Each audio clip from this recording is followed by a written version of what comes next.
वहीं पिछले दिनों हुए जैसलमेर बस हादसे के बाद राज्य सरकार और परिवहन विभाग के एक्शन के बाद प्रदेश भर के प्राइवेट बस ऑपरेटर्स में हड़कंप मच चुका है। सरकार के नियमों और कायदों से नाराज all India tourist bus association ने 31 अक्टूबर से हड़ताल पर जाने का फैसला किया। All India tourist bus association का आरोप है कि सरकार और परिवहन विभाग एक तरफा कार्रवाई कर रहे हैं। All India tourist bus association के कार्यवाहक अध्यक्ष जफर खान ने एनडीटीवी को बताया कि जिस तरह से परिवहन विभाग ने आदेश निकाला, लेकिन जमीनी हकीकत उससे कई दूर है।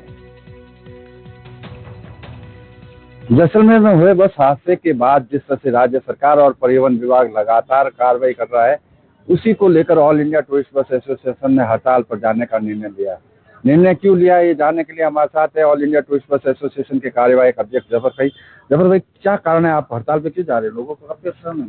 हमारा हड़ताल पे जाने का ये रीजन है, हड़ताल पे क्या हम हमारे बसों को संचालित बंद कर रहे हैं। संचालित बंद करने का रीजन ये है कि जो बस हम रोड पर भेज रहे हैं उनको आरटीओ 10,000 की पेनल्टी से लेकर 1 लाख, 1,10,000, 1,20,000, 1,30,000 मन मर्जी के चालान करके गाड़ी को सीज करें।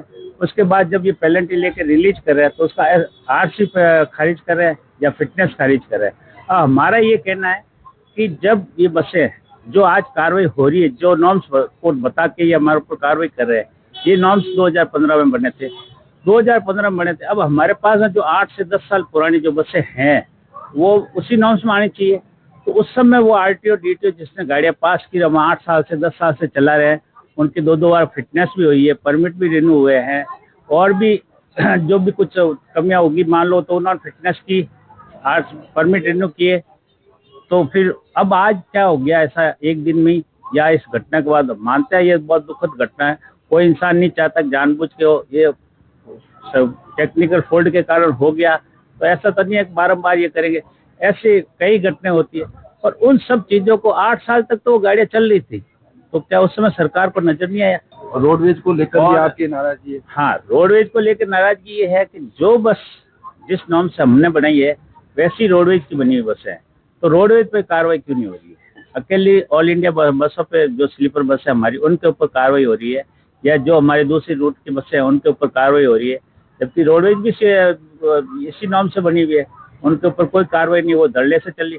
मैं चैलेंज के साथ कह सकता हूँ कि रोडवेज की बसों की जांच की जाए तो 30% बसों पे तो फिटनेस भी नहीं है, बगैर फिटनेस के रोडवेज चल रही है। उनको तो लागू है ये कानून, हमारे ऊपर ये सारे कानून लागू करें। कह सकते हैं निश्चित रूप से सरकार की तरफ से पूरी तरह से बातचीत नहीं हो पा रही है, जो कम्युनिकेशन गैप है उसका असर जो है जो हड़ताल के रूप में दिखाई दे रहा है, और यही कारण है कि जिस तरह से जो है all India tourist bus association ने हड़ताल का निर्णय लिया है, इससे आने वाले समय में लोगों के जो आवागमन पर काफी प्रभाव देखने को मिलेगा। जोधपुर से एनडीटीवी के लिए अरुण हर्ष की रिपोर्ट।